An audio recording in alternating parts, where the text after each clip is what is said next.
Hello Taurus! Welcome back po sa ating channel, ang Paru-Parung Asul Pinoy Tarot 999. So this is your reading, timeless reading po, anytime na makita mo, mapanood, na-recommend sa'yo habang nag-scroll. Ayan, that is the right time, no, na kailangan mo pong marinig ang reading na ito, mensahe pong ito, Taurus. For my lovely Taurus, nakapag-shuffle na rin po tayo at saka may mga cards na rin po tayo dito, no? Pakita natin, isa-isahin natin. Wait lang, Taurus. Yan, first card, Hierophant. Lumabas yung card mo, Taurus. And then yung pa-cross naman po ay Queen of Wands. Alam mo, ang tatlong card na ito, no? Yung tatlong pinakaunang card na lumabas sa'yo, Taurus. Lumabas din po siya sa Aries na reading. So maybe you're dealing with an Aries or may mga iilang mensahe po sa reading na yun na para din po sa'yo, Taurus. Kasi lumabas din po ito. Five of Wands. Sa baba naman po ay excuse me. The Moon card. Past card naman po ay King of Pentacles. In the near future, Knight of Pentacles. Yung dito ay yung apat. Six of Cups. Five of Cups. Ayan, daming cups. The Devil card. And then yung last one, cups pa rin po siya. Seven.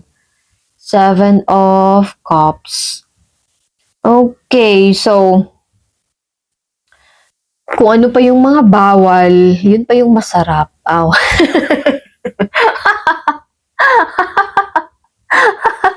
Ano ba ginagawa mo ngayon, Taurus? Kung ano pa yung mga bawal, yun pa yung masarap. Kung hindi bawal, kung hindi illegal. Ay, nako, napaka-komplikado talaga. Yun yung narinig ko, Taurus. Yung mga bagay na nakapagpapasaya sa mga tao ngayon, kung hindi illegal, bawal. Kung hindi bawal, mahal. Nandun sa tatlong yon. Saan ka ba doon? Alin ba doon, Taurus? Okay. I can see dito na you are working with yourself, you are working with your coin, with your pentacle. Kasi past siya, tapos in the near future, left and right, yung mga cards about siya sa pera. So, nakafocus ka doon, Taurus. So, sana wag pong ma-distract kung ano man po ito. Kasi parang nag-harvest din po yan siya eh. Yeah, nag-harvest. Ayan. So, yun na nga pinakaunang card, the Hierophant. Ayan, dalawang, di ba? Kaupo sila. So, siguro, meditation, yoga, gano'n. Wala, nakaupo ka lang, may iniisip, malalim ang iniisip mo. Iniintindi mo yung sitwasyon mo, Taurus. Pinaprocess mo, Kasi parang na-overwhelm ka din kasi hindi mo mapigilan yung emosyon mo, Taurus. Kasi yung Taurus, earth sign, grounded, stable, secured naman. Pero, minsan kinukulang ho sa emosyon, kinukulang sa emosyon ng Taurus. Masyadong strong sa ibang tao. Cold, distant ka pagdating sa ibang tao, Taurus. Pero sa'yo, that is your way. Kasi lumalabas lang din talaga yung pagiging earth sign mo. Yun yung, alchemy ng isang Taurus. So, ayan, pinaprocess, iniintindi mo yung sitwasyon, yung tao, I don't know, yung pangyayaring ito. Pero I can see naman dito, masaya ka, Taurus. Ano to? Bawal ba to? Illegal ba to? Mahal ba to? Ako yung kinakabahan sa'yo, Taurus. Ako yung kinakabahan sa'yo. Ano to? Ayan. Yun yung narinig ko, may thrill, may kaba, may pagtibok ng puso, pero at the same time, nasisihan ka naman. Yan, nakatawa siya.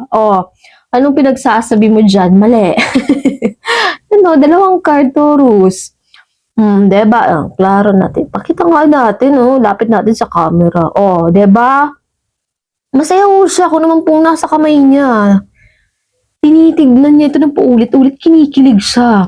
Kasi parang bagay na matagal mo siyang hinahanap, matagal mo siyang sinusungkit, ganon. bagay dito na matagal mong gustong maramdaman at ngayon nararamdaman mo siya ulit, Taurus.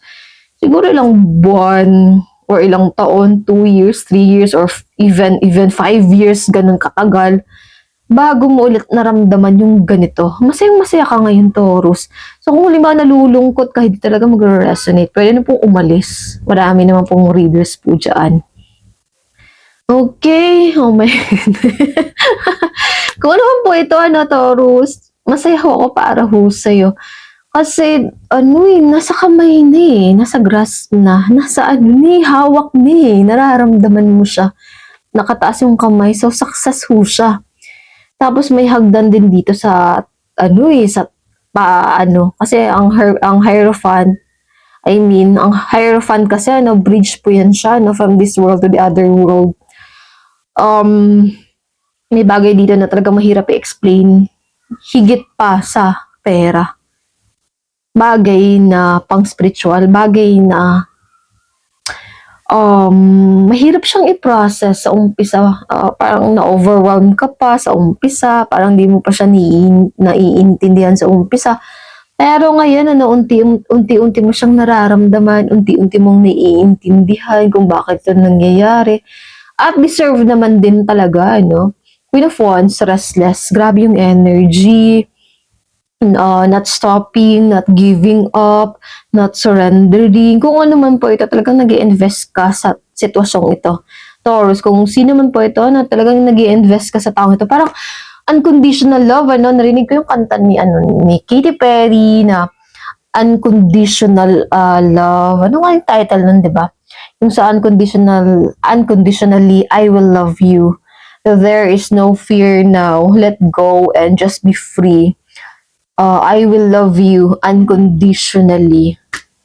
Okay, so siguro some of you lagi pong nakikinig po ng mga music na, na nagpapaalala sa taong ito. Or I don't know, parang kasi may scent din akong naamoy. Parang may pabango din ho akong naamoy na naalala mo sa isang tao, Taurus. And I can feel dito na talagang magkakaroon ng bridge, ng connection sa taong ito. Magkakaroon ulit ng connection sa napakatagal na panahon. Siguro matagal mo din pong pinagdasal, Taurus. Matagal mo ding iningatan, hinintay, pinagdasal. At ito na nga, nagpa-prosper na siya. At ito na nga, nagkakaroon po ng movement. Okay. Wow, masaya ang isang Taurus sa ngayon. Wow.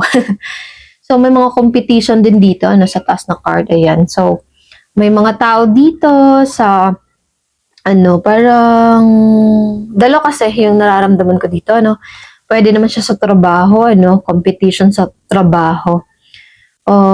Pwede din siya sa love department. Meaning yan, may mga tao dito na talagang nag-uunahan, nagtatalo, may mga tao dito na nagkukumpit sa isa't isa or unknowingly, hindi sila aware din na ganun sila karami. Basta gusto ka nila, Taurus. Paunahan, ganun, sinong unang makapansin. Paunahan kasi dito sa taas, yan. Okay, so very attractive ka, Taurus. And I don't know, para kasing may narinig ka kong boses na malamig, boses na kasi ingay ho ng cat namin, hindi ho yun siya, sarap pakinggan, sa totoo lang. And then, may number din ho akong nakikita, Taurus, angel number 1111.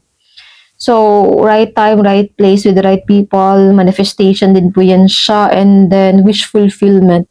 So, siguro, some of you na Taurus, or ang taong ito, matagal ka po niyang hintay, matagal ka po niyang pinagdasal, familiar na po ang taong ito sa'yo.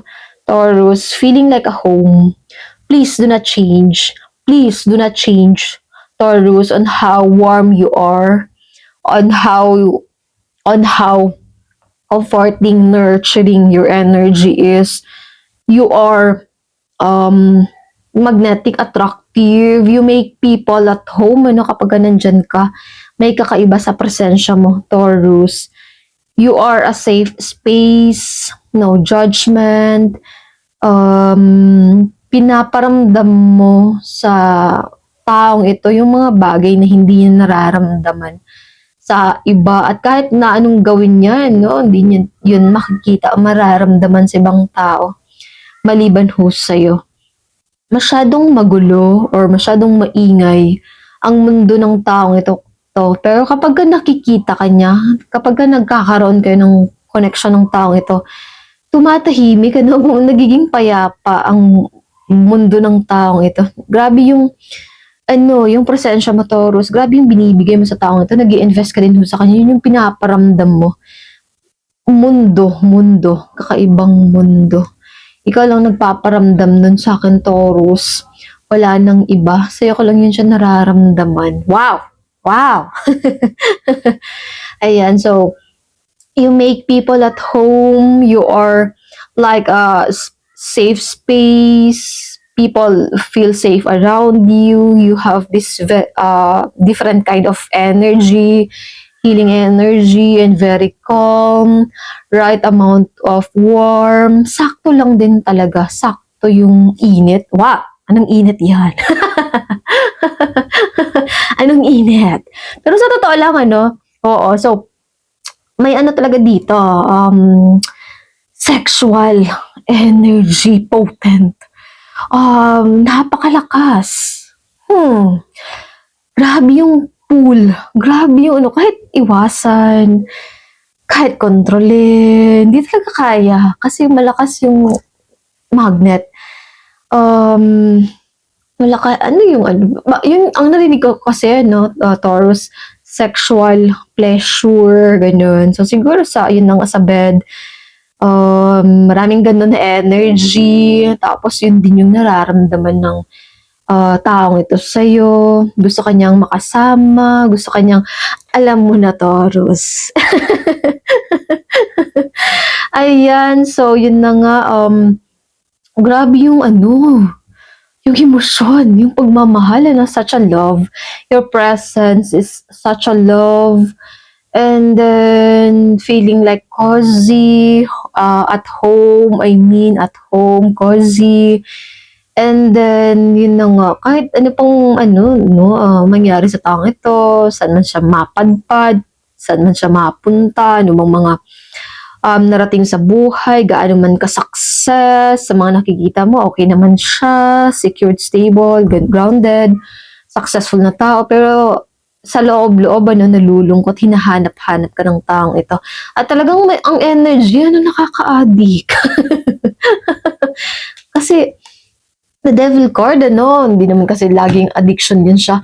Basta yung bagay na ano, di mo mapigilan, hindi niya mapigilan, alam niya parang sumusobra na, may mga limitasyon, pero siya mismo, sisirain niya yung mga rules sa sarili niya, sisirain niya yung mga inimpose niya sa sarili niya para i-connect yung bridge, para i-connect yung gap, para magkaroon ng connection ulit. Madugtungan kung ano man po ito, matagal-tagal na siya.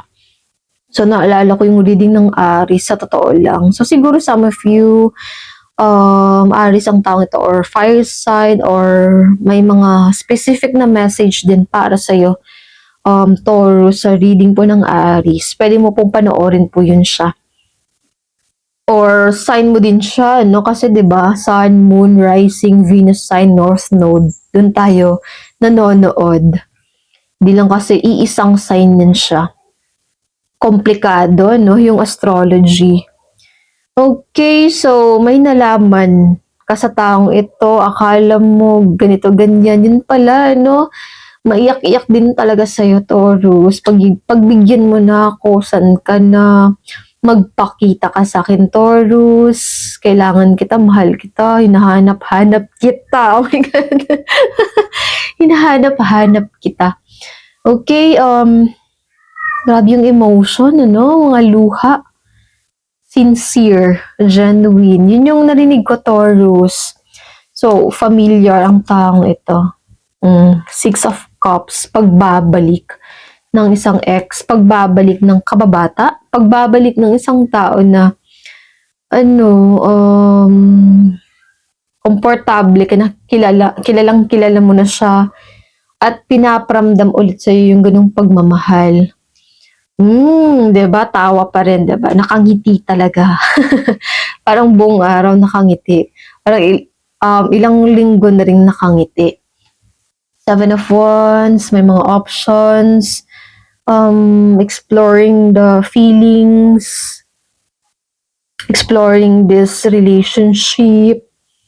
Okay, and then remind lang din na Taurus, focus sa ginagawa. Kasi parang nadidistract ka din sa taong ito. Okay, kung may mga kailangan kang gawin, just like that, ano? Excuse me po, nadigay na naman. Ayan. Kapag ka ganun, ano, malakas na pasensya para mga gabay ko. Paparamdam yung mga gabay ko. Okay, baka kasi may gagawin ka tapos nakalimutan mo kasi nakangiti ka dyan.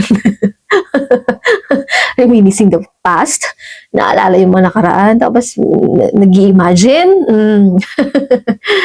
Okay, so malakas yung sound, beating, the beat of the drum. Masaya pa rin siya, nakangiti pa rin siya, Taurus. Masaya pa rin siya, nakangiti pa rin po siya. Diba?